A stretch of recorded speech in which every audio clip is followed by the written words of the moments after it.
오늘 아침 4시 50분 새벽 기도회 예배당 구석 자리에 한 집사님이 앉아 계셨습니다. 기도 시간이 시작되었습니다. 주변 사람들은 기도하기 시작했습니다. 하나님 아버지, 주님, 간절한 음성들이 들렸습니다. 그런데 그 집사님은 그저 눈만 감고 계셨습니다. 입술이 움직이지 않았습니다. 손은 모아져 있지만 아무 말도 나오지 않았습니다. 10분이 지났습니다. 20분이 지났습니다. 여전히 그대로였습니다. 예배가 끝나고 그분이 제게 오셨습니다. 목사님, 저 요즘 기도가 안 돼요. 목소리가 떨렸습니다. 무슨 말을 해야 할지 모르겠어요. 여러분도 그런 경험 있으신가요? 입이 떨어지지 않는 경험 말입니다. 하나님, 그 다음 말이 나오지 않아 막막했던 순간 있으시지요? 그래서 어떻게 하셨나요? 더 열심히 하려고 애쓰셨나요? 더 많은 시간을 투자하려고 하셨나요? 아니면 나는 기도의 은사가 없나 봐 하며 포기하셨나요? 사랑하는 여러분, 이것은 여러분만의 문제가 아닙니다. 수많은 성도님들이 똑같은 고민을 하고 계십니다. 그런데 세상은 뭐라고 말합니까? 더 노력하라. 더 간절하게 하라. 더 많은 시간을 투자하라. 그렇게 해서 기도가 되셨습니까? 노력하고 애쓸수록 오히려 더 막막해지지 않으셨나요? 하지만 하나님은 정반대로 말씀하십니다. 내가 이미 내게 필요한 모든 말을 주었다. 그 말씀으로 기도하라. 내가 만든 말이 아니라 내가 준 말씀으로 나에게 말하라. 오늘 제가 여러분께 소개할 7가지 말씀이 바로 그것입니다. 하나님께서 이미 우리에게 주신 말씀입니다. 기도가 안 될 때 붙들어야 할 7가지 말씀입니다. 이 말씀들은 수천 년 동안 수많은 사람들의 기도를 회복시켰습니다. 제 기도도 이 말씀들로 회복되었습니다. 그 집사님의 기도도 이 말씀들로 다시 살아났습니다. 오늘 이 7가지 말씀을 받으신 후 매일 이 말씀으로 기도해 보십시오. 단 7일만 해보십시오. 여러분의 기도가 완전히 달라질 것입니다. 자, 그럼 첫 번째 말씀부터 함께 시작해 보시겠습니까? 여러분, 혹시 기도할 때 두려운 마음이 드신 적 있으신가요? 내가 이렇게 기도해도 되나? 하는 두려운 말입니다. 기도가 안 되는 가장 큰 이유 중 하나가 바로 이 두려움입니다. 하나님이 너무 크고 거룩하게만 느껴져서 감히 다가가기가 두렵습니다. 그런데 하나님께서 가장 먼저 하시는 말씀이 무엇입니까? 이사야 41장 10절입니다. 두려워하지 말라. 내가 너와 함께함이라. 놀라지 말라. 나는 내 하나님이 됨이라. 내가 너를 굳세게 하리라. 참으로 너를 도와주리라. 참으로 나의 이로운 오른손으로 너를 붙들리라. 두려워하지 말라. 이것이 하나님께서 우리에게 하시는 첫 번째 말씀입니다.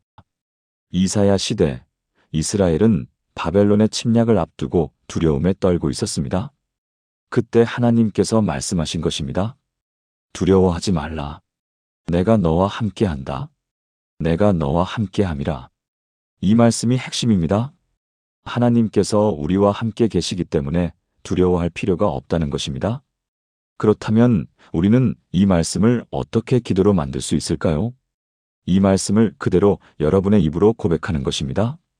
하나님, 두려워하지 말라고 하셨으니 저는 두려워하지 않습니다. 하나님께서 저와 함께 하신다고 약속하셨습니다. 제가 목회하면서 만난 부산의 67세 김영숙 권사님 이야기를 해드리겠습니다. 이분은 남편분이 5년 전에 돌아가신 후 심한 우울증을 앓으셨습니다. 혼자 사는 것이 너무 두려웠고 밤만 되면 불안해서 잠을 이루지 못하셨습니다. 기도를 하려고 해도 두려운 마음이 먼저 올라와서 기도가 되지 않았습니다. 그때 제가 이 말씀을 알려드렸습니다. 권사님, 매일 아침 저녁으로 이 말씀을 10번씩 고백해 보세요. 권사님은 그날부터 시작하셨습니다. 처음 3일은 아무 느낌이 없었습니다. 하지만 4일째 되던 날 아침 말씀을 고백하는데 갑자기 가슴이 따뜻해졌습니다. 아, 하나님이 정말 나와 함께 계시는구나. 일주일이 지나자 밤에 잠을 잘 수 있게 되었고 2주가 지나자 혼자 있어도 두렵지 않게 되었습니다. 한 달이 지나자 우울증 약을 끊을 수 있었습니다. 3개월이 지난 지금 권사님은 완전히 다른 사람이 되셨습니다. 권사님이 말씀하셨습니다. 목사님, 이 한 구절의 말씀이 제 인생을 바꿨어요. 사랑하는 여러분, 기도가 안 될 때 가장 먼저 이 말씀을 붙드십시오. 두려워하지 말라. 내가 너와 함께함이라. 이 말씀을 매일 아침 10번씩 고백하십시오. 하나님께서 여러분과 함께 계시다는 확신이 기도의 문을 열어줄 것입니다. 사랑하는 여러분, 지금 저와 함께 이렇게 기도해 보시겠습니까? 사랑하는 하나님 아버지, 주님께서 두려워하지 말라 말씀하셨습니다. 저는 더 이상 두려워하지 않겠습니다. 주님께서 저와 함께 하신다고 약속하셨습니다. 주님의 의로운 오른손이 저를 붙들고 계심을 믿습니다. 이 확신으로 주님께 담대히 나아갑니다. 예수님의 이름으로 기도합니다. 아멘. 그런데 기도가 안 되는 또 다른 이유가 있습니다. 두 번째 말씀으로 함께 나아가 보시겠습니까? 여러분, 혹시 기도할 때 이런 생각 드신 적 있으신가요? 내가 이것까지 기도해도 될까? 이건 너무 작은 일 아닌가? 기도가 안 되는 두 번째 이유가 바로 이것입니다. 우리가 필요한 것을 구하기가 부끄러운 것입니다. 그래서 기도 제목을 크고 거룩하게 만들려고 했습니다. 하지만 정작 여러분이 정말 필요한 것은 무엇입니까? 오늘 병원비가 필요한데 그것을 말씀드리기가 부끄럽습니다. 그런데 시편 23편 1절을 보십시오. 여호와는 나의 목자시니 내게 부족함이 없으리로다. 하나님께서는 우리에게 필요한 모든 것을 아시고 채워주신다는 것입니다. 큰 것도 작은 것도 영적인 것도 물질적인 것도 모두 다 채워주신다는 것입니다. 시편 23편은 다윗이 쓴 시입니다.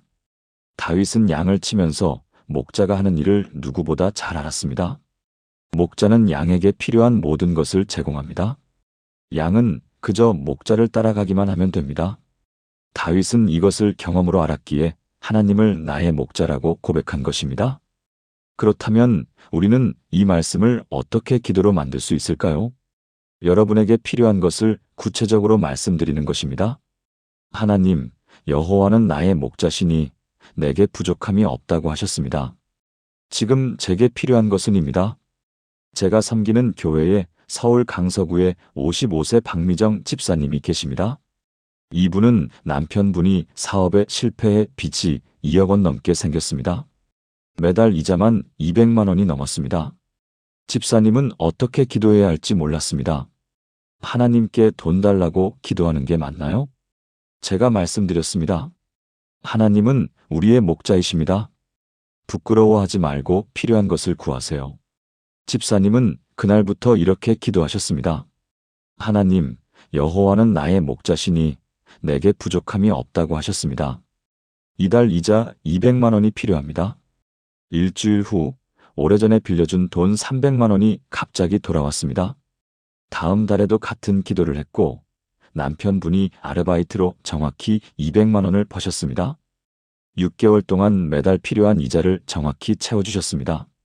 1년 후에는 남편분이 새로운 사업 기회를 얻으셨고 지금은 빚을 거의 다 갚으셨습니다. 집사님이 말씀하셨습니다.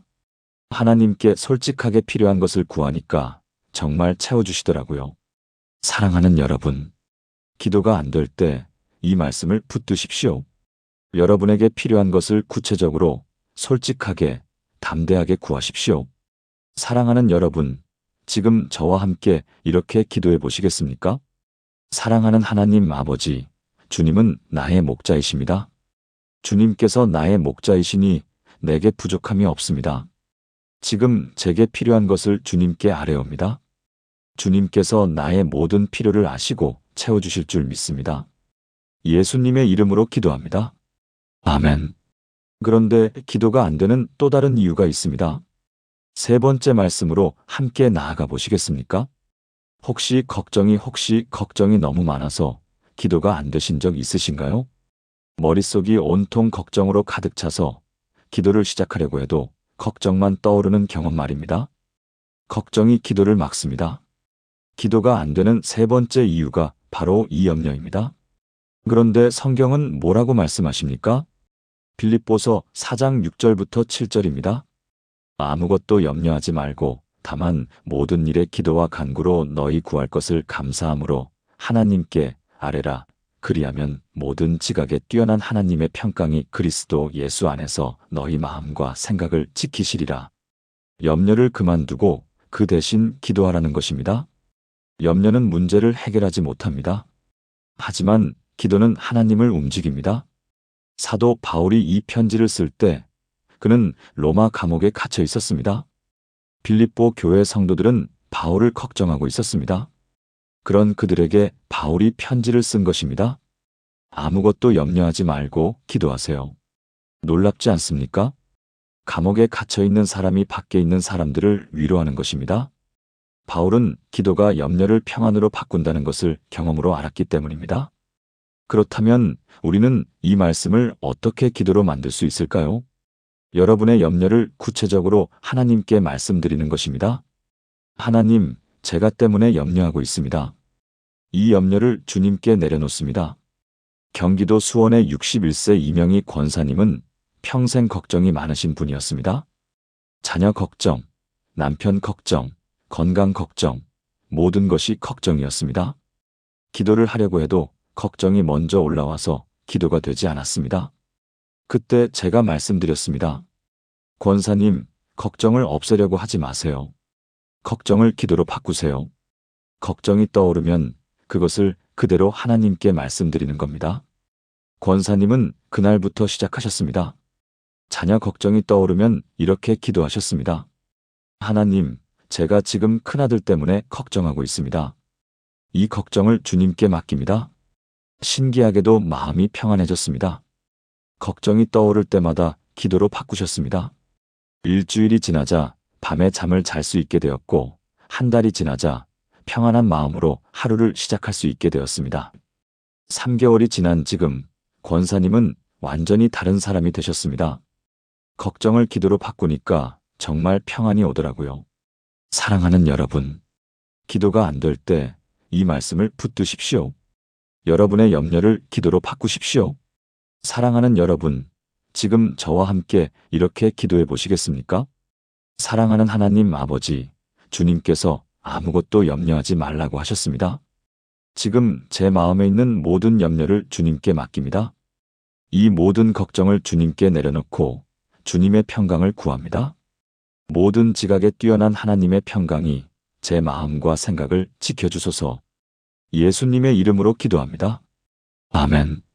그런데 기도가 안 되는 또 다른 중요한 이유가 있습니다. 네 번째 말씀으로 함께 나아가 보시겠습니까? 여러분, 혹시 하나님이 너무 멀게만 느껴지신 적 있으신가요?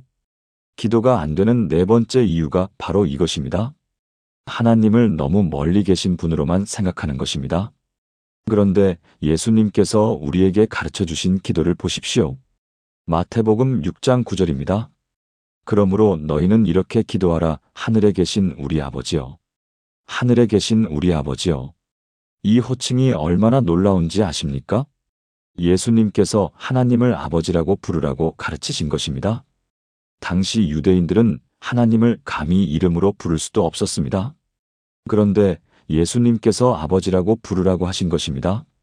더 놀라운 것은 우리 아버지라고 하신 것입니다.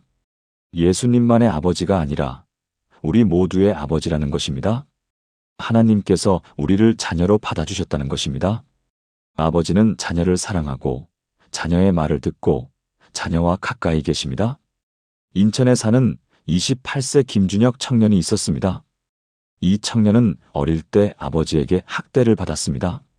교회에 나오고 예수님을 영접했지만 기도가 되지 않았습니다. 하나님 아버지라는 호칭이 입에서 나오지 않았습니다. 그때 제가 준혁 청년을 상담하게 되었습니다. 제가 말씀드렸습니다. 준혁아, 하나님 아버지는 내 육신의 아버지와 완전히 다르신 분이야. 한 달 동안 함께 성경을 읽었습니다. 누가복음 15장의 탕자의 비유를 읽었을 때 준혁 청년의 눈에서 눈물이 흘렀습니다. 이런 아버지도 있구나. 어느 날 준혁 청년이 말했습니다. 목사님, 오늘 처음으로 하나님 아버지라고 불러봤어요. 울었어요. 처음으로 진짜 아버지를 만난 것 같았어요. 그날 이후 준혁 청년의 기도가 살아났습니다. 6개월 후에는 10년 만에 아버지에게 전화를 했습니다. 아버지, 용서해 주세요. 그리고 저도 아버지를 용서합니다. 지금 두 분은 관계가 회복되었습니다. 준혁 청년이 말했습니다. 하나님 아버지를 알게 되니까 제 아버지도 용서할 수 있었어요. 사랑하는 여러분, 기도가 안 될 때 이 말씀을 붙드십시오. 하나님을 아버지라고 부르십시오. 사랑하는 여러분, 지금 저와 함께 이렇게 기도해 보시겠습니까? 하늘에 계신 우리 아버지, 주님을 아버지라고 부를 수 있게 하시니 감사합니다. 주님은 저를 자녀로 받아주셨습니다. 더 이상 두려워하지 않고 사랑하는 아버지께 나아갑니다. 예수님의 이름으로 기도합니다. 아멘. 그런데 기도가 안 되는 또 다른 이유가 있습니다. 5번째 말씀으로 함께 나아가 보시겠습니까? 여러분, 혹시 죄책감 때문에 기도가 안 되신 적 있으신가요? 내가 이런 죄를 지었는데 어떻게 하나님 앞에 나가지? 하나님께서 나를 용서하실까? 이런 생각 때문에 기도를 시작조차 못하신 경험 있으시지요? 기도가 안 되는 5번째 이유가 바로 이 죄책감입니다. 과거의 죄, 현재의 죄, 반복되는 죄가 우리를 짓누릅니다. 그래서 하나님 앞에 나아가기가 부끄럽습니다. 그런데 시편 51편 10절을 보십시오. 하나님이여 내 속에 정한 마음을 창조하시고 내 안에 정직한 영을 새롭게 하소서. 이 시편은 다윗이 밧세바와 간음한 후 우리아를 죽인 후에 쓴 시편입니다. 다윗이 지은 죄가 얼마나 큽니까? 간음죄, 살인죄, 거짓말죄, 온갖 죄를 다 지었습니다. 그런데 다윗은 어떻게 했습니까? 도망가지 않았습니다. 포기하지 않았습니다. 하나님 앞에 나아와 회개했습니다. 하나님이여 내 속에 정한 마음을 창조하시고, 창조하시고라는 단어를 보십시오. 히브리어로 바라입니다. 이 단어는 창세기 1장 1절에 나오는 단어입니다. 태초에 하나님이 천지를 창조하시니라. 바로 그 창조입니다. 무에서 유를 만드는 창조입니다. 다윗은 알았습니다. 자기 힘으로는 정한 마음을 만들 수 없다는 것을, 오직 하나님만이 새로운 마음을 창조하실 수 있다는 것을. 그래서 이렇게 기도한 것입니다. 하나님, 제 안에 정한 마음을 창조해 주세요. 그렇다면 우리는 이 말씀을 어떻게 기도로 만들 수 있을까요? 여러분의 죄를 솔직하게 고백하고 새로운 마음을 구하는 것입니다. 하나님, 제가 죄를 지었습니다. 용서해 주세요. 내 속에 정한 마음을 창조하시고 내 안에 정직한 영을 새롭게 하소서. 이렇게 회개하고 새롭게 되기를 구하는 것입니다. 제가 목회하면서 만난 한 집사님 이야기를 해드리겠습니다. 대전에 사시는 52세 정수진 집사님이었습니다. 이분은 10년 전에 큰 실수를 하셨다고 합니다. 친구에게 큰 돈을 빌렸는데 갚지 못했고 연락을 피했다고 합니다. 친구는 몇 번 연락을 시도했지만 집사님은 계속 피했다고 합니다. 결국 친구와의 관계가 끊어졌다고 합니다. 집사님은 그 이후로 10년 동안 죄책감에 시달렸다고 합니다. 교회는 나갔지만 기도가 되지 않았다고 합니다. 무릎을 꿇으면 그 친구 얼굴이 떠올랐다고 합니다. 하나님께서 나를 용서하실까? 나는 자격이 없는 사람이야. 그렇게 생각하며 10년을 보냈다고 합니다. 그러다가 작년에 우연히 부흥회에 참석하게 되었다고 합니다. 강사 목사님께서 시편 51편 말씀을 전했다고 합니다. 여러분이 지은 죄가 아무리 크더라도 하나님께서는 용서하시고 새롭게 하십니다. 그 말씀을 듣는데 가슴이 뛰었다고 합니다. 집에 돌아와서 무릎을 꿇었다고 합니다. 10년 만에 제대로 된 기도를 했다고 합니다. 하나님, 제가 친구를 배신했습니다. 용서해 주세요. 내 속에 정한 마음을 창조하시고 내 안에 정직한 영을 새롭게 하소서. 그날 밤 1시간 넘게 울며 기도했다고 합니다. 기도를 마치고 일어났을 때 마음이 가벼워졌다고 합니다. 10년 동안 짊어지고 있던 짐이 내려진 것 같았다고 합니다. 다음 날 집사님은 용기를 냈다고 합니다. 그 친구에게 전화를 했다고 합니다. 10년 만에 전화였습니다. 야, 나 수진이야. 정말 미안해. 용서해 줄 수 있을까? 친구는 처음에 놀랐지만 이야기를 들어주었다고 합니다. 집사님은 솔직하게 모든 것을 고백했다고 합니다. 그리고 빌린 돈을 갚겠다고 약속했다고 합니다. 친구는 잠시 침묵하다가 말했다고 합니다. 수진아, 돈은 괜찮아. 내가 연락해 준 게 더 고마워. 나도 너를 용서할게. 두 사람은 전화로 함께 울었다고 합니다. 그 이후로 관계가 회복되었고 지금은 다시 좋은 친구가 되었다고 합니다. 집사님이 제게 말씀하셨습니다. 목사님, 시편 51편 말씀이 제 인생을 바꿨어요. 하나님께서 정말 제 안에 정한 마음을 창조해 주셨어요. 이제는 담대하게 기도할 수 있어요. 사랑하는 여러분, 기도가 안 될 때 이 말씀을 붙드십시오. 하나님이여 내 속에 정한 마음을 창조하시고 여러분의 죄가 아무리 크더라도 하나님께서는 용서하시고 새롭게 하십니다. 솔직하게 회개하고 새로운 마음을 구하십시오. 하나님께서 여러분 안에 정한 마음을 창조하실 것입니다. 사랑하는 여러분, 지금 저와 함께 이렇게 기도해 보시겠습니까? 사랑하는 하나님 아버지, 제가 지은 죄를 고백합니다. 이 모든 죄를 용서해 주소서. 하나님이여 내 속에 정한 마음을 창조하시고 내 안에 정직한 영을 새롭게 하소서. 다윗처럼 새로운 마음으로 주님을 섬기게 하소서.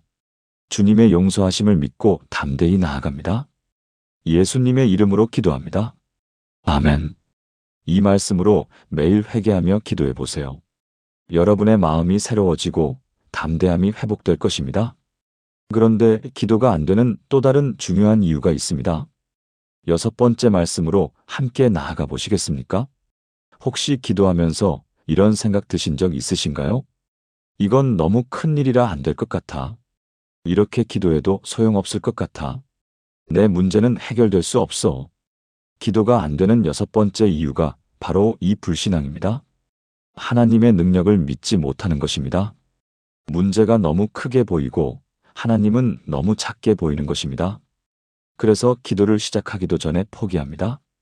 기도해봤자 안 될 거야. 그런데 에베소서 3장 20절을 보십시오. 우리 가운데서 역사하시는 능력대로 우리가 구하거나 생각하는 모든 것에 더 넘치도록 능히 하실 이에게. 이 말씀을 천천히 읽어보십시오. 우리가 구하거나 생각하는 모든 것에 더 넘치도록.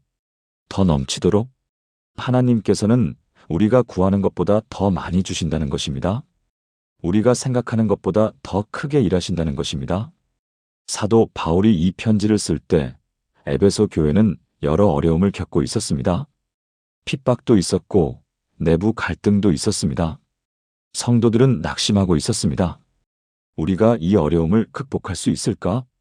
그런 그들에게 바울이 이 말씀을 쓴 것입니다. 하나님께서는 여러분이 생각하는 것보다 훨씬 더 크게 일하십니다. 하나님의 능력을 믿으십시오. 바울 자신도 이것을 경험했습니다. 다메섹 도상에서 예수님을 만났을 때 바울은 교회를 핍박하는 사람이었습니다. 그런 그를 하나님께서 변화시켜서 위대한 사도로 만드셨습니다. 바울이 상상할 수도 없었던 일이었습니다. 하나님께서 더 넘치도록 일하신 것입니다. 그렇다면 우리는 이 말씀을 어떻게 기도로 만들 수 있을까요? 하나님의 능력을 선포하며 기도하는 것입니다. 하나님, 제 문제는 크지만 주님은 더 크십니다. 주님께서는 제가 구하거나 생각하는 모든 것에 더 넘치도록 능히 하십니다. 주님의 능력을 믿고 담대히 구합니다. 이렇게 하나님의 능력을 선포하며 기도하는 것입니다. 제가 만난 한 부부의 이야기를 해드리겠습니다. 서울 송파구에 사시는 45세 김철수, 이윤희 부부였습니다. 이 부부는 결혼한 지 15년이 되도록 아이가 없었다고 합니다. 병원에서 검사를 받았는데 자연 임신은 거의 불가능하다는 진단을 받았다고 합니다. 시험관 시술도 5번 했지만 모두 실패했다고 합니다. 나이도 들어가고 돈도 많이 들어가고 희망이 사라졌다고 합니다. 부부는 기도도 포기했다고 합니다. 기도해도 안 되더라. 우리는 평생 아이 없이 살아야 하나 봐. 그렇게 체념하고 있었다고 합니다. 그러던 어느 날 부흥회에서 에베소서 3장 20절 말씀을 들었다고 합니다. 하나님께서는 우리가 구하거나 생각하는 모든 것에 더 넘치도록 능히 하십니다. 그 말씀을 듣는데 가슴이 뛰었다고 합니다. 우리가 하나님을 너무 작게 본 게 아닐까? 부부는 그날부터 다시 기도하기 시작했다고 합니다. 하지만 이번에는 달랐다고 합니다. 하나님, 우리가 구하거나 생각하는 모든 것에 더 넘치도록 능히 하시는 주님을 믿습니다. 의사는 불가능하다고 했지만 주님께는 불가능이 없습니다. 주님의 능력을 믿고 아이를 주시기를 구합니다. 매일 이렇게 기도했다고 합니다. 3개월이 지났습니다. 어느 날 아내가 몸이 이상하다고 느꼈다고 합니다. 병원에 가서 검사를 받았습니다. 의사가 놀라며 말했다고 합니다. 임신하셨습니다. 어떻게 된 일인지 모르겠네요. 자연 임신이 거의 불가능하다고 했는데 부부는 병원에서 함께 울었다고 합니다. 하나님께서 정말 더 넘치도록 일하셨구나. 9개월 후 건강한 아들을 출산했다고 합니다. 그런데 놀라운 일은 거기서 끝나지 않았습니다. 2년 후 둘째를 임신했다고 합니다. 또 자연 임신이었습니다. 의사도 믿을 수 없다고 했습니다. 지금 그 부부는 두 아들을 키우며 행복하게 살고 계십니다. 김철수 집사님이 제게 말씀하셨습니다. 목사님, 하나님께서는 정말 우리가 생각하는 것보다 더 넘치도록 일하시더라고요. 우리는 아이 하나만 달라고 했는데 둘을 주셨어요. 하나님의 능력을 믿지 못한 제가 부끄러웠어요. 사랑하는 여러분, 기도가 안 될 때 이 말씀을 붙드십시오. 우리 가운데서 역사하시는 능력대로 우리가 구하거나 생각하는 모든 것에 더 넘치도록 능히 하실 이에게 여러분의 문제가 아무리 크더라도 하나님은 더 크십니다. 불가능해 보이는 일이라도 하나님께는 가능합니다. 하나님의 능력을 믿고 담대하게 구하십시오. 사랑하는 여러분, 지금 저와 함께 이렇게 기도해 보시겠습니까? 사랑하는 하나님 아버지, 주님은 전능하신 분이십니다. 제 문제는 크지만 주님은 더 크십니다. 주님께서는 제가 구하거나 생각하는 모든 것에 더 넘치도록 능히 하십니다. 제 안에서 역사하시는 주님의 능력을 믿습니다. 불가능해 보이는 이 상황에서도 주님의 능력을 선포합니다. 주님께서 놀라운 일을 행하실 것을 믿고 기대합니다. 예수님의 이름으로 기도합니다. 아멘. 이 말씀으로 매일 하나님의 능력을 선포하며 기도해 보세요. 여러분이 생각지도 못한 방법으로 하나님께서 응답하실 것입니다. 그런데 마지막 7번째 말씀이 남아 있습니다. 이것이 가장 중요한 말씀입니다. 함께 나눠보시겠습니까? 여러분, 혹시 기도가 늘 간구만 가득하신가요? 이것 주세요, 저것 주세요 하는 기도만 하시나요? 그러다가 지쳐서 기도를 포기하신 적 있으신가요? 기도가 안 되는 마지막 이유가 바로 이것입니다. 감사와 찬양이 없는 기도입니다. 간구만 있고 감사가 없으면 기도는 점점 무거워집니다. 의무처럼 느껴지고 부담스러워집니다. 그런데 시편 103편 1절을 보십시오. 내 영혼아 여호와를 송축하라. 내 속에 있는 것들아 다 그의 거룩한 이름을 송축하라. 내 영혼아 여호와를 송축하라. 송축하라는 것은 찬양하라, 감사하라는 뜻입니다. 다윗은 하나님께 무엇인가를 달라고 하기 전에 먼저 하나님을 찬양했습니다. 하나님께 감사했습니다. 왜 그랬을까요? 감사와 찬양이 기도의 문을 여는 열쇠이기 때문입니다. 시편 103편을 계속 읽어보면 알 수 있습니다. 2절부터 5절까지 다윗은 하나님께서 행하신 일들을 나열합니다. 내 모든 죄악을 사하시며 내 모든 병을 고치시며 내 생명을 파멸해서 성량하시고 인자와 긍휼로 관을 씌우시며 좋은 것으로 내 소원을 만족하게 하사 다윗은 하나님께서 이미 행하신 은혜를 기억했습니다. 그리고 그것을 감사하며 찬양했습니다. 이것이 기도의 시작입니다. 우리가 받은 은혜를 기억하고 감사하는 것입니다. 그렇다면 우리는 이 말씀을 어떻게 기도로 만들 수 있을까요? 기도를 시작할 때 먼저 감사부터 하는 것입니다.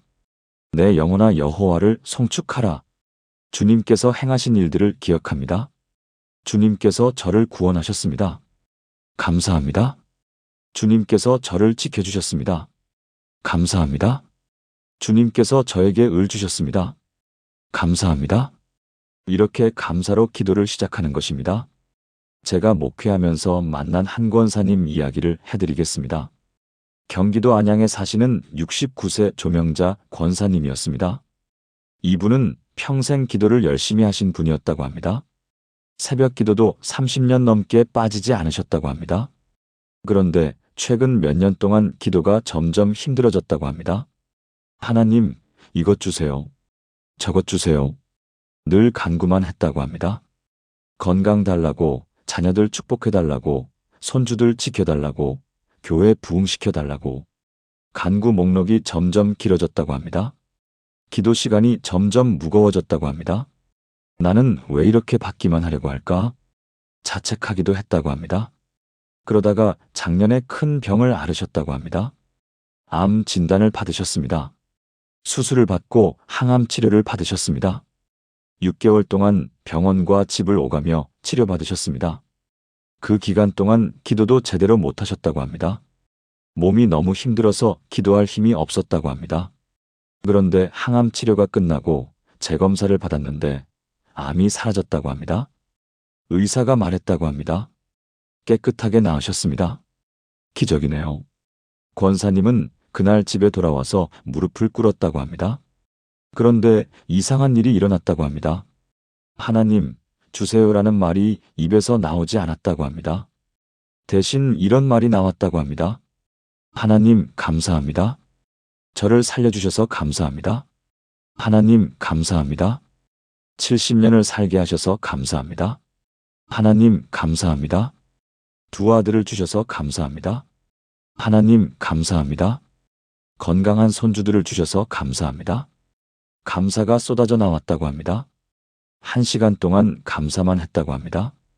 그런데 신기하게도 마음이 가벼워졌다고 합니다. 기도가 즐거워졌다고 합니다.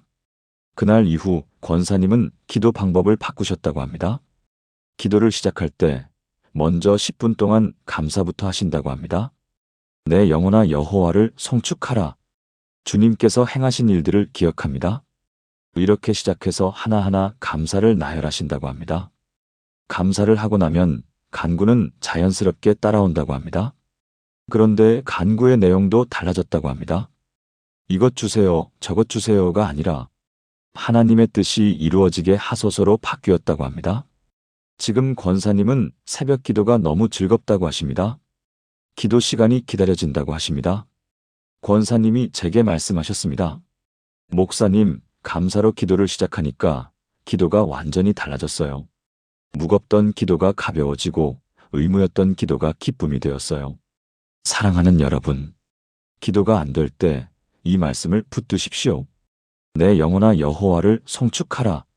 기도를 감사로 시작하십시오. 하나님께서 여러분에게 행하신 일들을 기억하고 감사하십시오. 그러면 기도가 기쁨이 될 것입니다. 간구도 자연스럽게 따라올 것입니다. 사랑하는 여러분, 지금 저와 함께 이렇게 기도해 보시겠습니까? 내 영혼아 여호와를 송축하라. 내 속에 있는 것들아 다 그의 거룩한 이름을 송축하라. 주님께서 저를 구원하시고 저의 모든 죄악을 사하셨습니다. 감사합니다. 주님께서 저의 모든 병을 고치시고 제 생명을 파멸해서 속량하셨습니다. 감사합니다. 주님께서 인자와 긍휼로 저를 대하시고 좋은 것으로 제 소원을 만족하게 하셨습니다. 감사합니다. 구체적으로 받은 은혜를 하나하나 감사하세요. 오늘도 주님께서 행하실 일들을 기대하며 감사로 나아갑니다. 예수님의 이름으로 기도합니다. 아멘. 이 말씀으로 매일 감사로 기도를 시작해 보세요. 여러분의 기도가 기쁨으로 가득할 것입니다. 지금까지 나눈 7가지 말씀을 하나의 기도로 드리겠습니다. 함께 기도하시겠습니까? 전능하신 하나님 아버지, 오늘 이 시간 기도가 안 될 때 붙들어야 할 7가지 말씀을 주시니 감사합니다. 두려워하지 말라. 내가 너와 함께 한다고 약속하시고 여호와는 나의 목자시니 내게 부족함이 없다고 선포하시고 아무것도 염려하지 말고 기도하라고 명령하시고 하늘에 계신 우리 아버지라고 부르게 하시고 내 속에 정한 마음을 창조하신다고 약속하시고 우리가 구하거나 생각하는 모든 것에 더 넘치도록 능히 하신다고 보증하시고 내 영혼아 여호와를 송축하라고 가르쳐 주신 하나님을 찬양합니다. 저는 고백합니다. 주님께서 저와 함께 하시니 두려워하지 않습니다. 주님은 나의 목자이시니 내게 부족함이 없습니다. 제 모든 염려를 주님께 맡기고 모든 일에 기도와 간구로 나아갑니다. 하늘에 계신 우리 아버지, 주님을 사랑하는 아버지라고 부릅니다. 하나님이여 내 속에 정한 마음을 창조하시고 내 안에 정직한 영을 새롭게 하소서. 주님께서는 제가 구하거나 생각하는 모든 것에 더 넘치도록 능히 하시는 전능하신 분이십니다. 내 영혼아 여호와를 송축하라. 주님께서 행하신 모든 일을 기억하며 감사합니다. 오늘부터 저와 제 가족이 이 7가지 말씀으로 매일 기도하게 하소서. 기도가 막힐 때마다 이 말씀들을 붙들게 하소서. 이 말씀들이 우리 기도의 뼈대가 되고 우리 신앙의 기초가 되게 하소서. 두려움 대신 담대함을, 염려 대신 평안을, 죄책감 대신 자유를, 불신앙 대신 믿음을, 간구만이 아닌 감사를 주소서. 이 7가지 말씀으로 기도하는 모든 사람에게 놀라운 응답을 주시고 기도의 기쁨을 회복시켜 주소서. 우리 기도의 문을 여시고 하늘의 창을 열어 부어주소서. 살아계신 예수 그리스도의 이름으로 기도합니다. 아멘. 사랑하는 여러분, 오늘 저는 여러분과 함께 기도가 안 될 때 붙들어야 할 7가지 말씀을 나누었습니다. 첫째, 두려워하지 말라. 내가 너와 함께함이라. 이사야 41장 10절 두려움을 이기는 말씀입니다. 둘째, 여호와는 나의 목자시니 내게 부족함이 없으리로다. 시편 23장 1절 필요를 채우시는 말씀입니다. 셋째, 아무것도 염려하지 말고 다만 모든 일에 기도와 간구로 빌립보서 4장 6절 염려를 평안으로 바꾸는 말씀입니다. 넷째, 하늘에 계신 우리 아버지여. 마태복음 6장 9절 하나님과의 거리를 가깝게 하는 말씀입니다. 다섯째, 하나님이여 내 속에 정한 마음을 창조하시고 시편 51장 10절 죄책감에서 자유롭게 하는 말씀입니다. 여섯째, 우리 가운데서 역사하시는 능력대로 우리가 구하거나 생각하는 모든 것에 더 넘치도록 능히 하실 이에게 에베소서 3장 20절 하나님의 능력을 믿게 하는 말씀입니다. 일곱째, 내 영혼아 여호와를 송축하라. 시편 103장 1절 기도를 기쁨으로 만드는 말씀입니다. 이 7가지 말씀을 기억하십시오. 노트에 적어두십시오. 휴대폰에 저장하십시오. 벽에 붙여두십시오. 그리고 매일 이 말씀으로 기도하십시오. 아침에 일어나서 이 말씀으로 하루를 시작하십시오.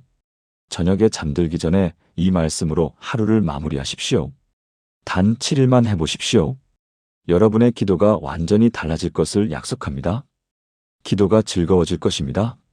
기도가 기다려질 것입니다. 하나님과의 관계가 가까워질 것입니다. 이것은 제가 직접 경험한 것입니다. 10년 전 기도가 막혔을 때 이 7가지 말씀이 저를 회복시켰습니다. 수많은 성도님들도 이 말씀으로 기도가 회복되었습니다. 여러분도 분명히 경험하게 되실 것입니다. 오늘부터 시작하십시오. 미루지 마십시오. 오늘 이 말씀들을 붙들고 기도하십시오. 여러분의 삶이 달라지기를 축복합니다. 여러분의 기도가 살아나기를 축복합니다.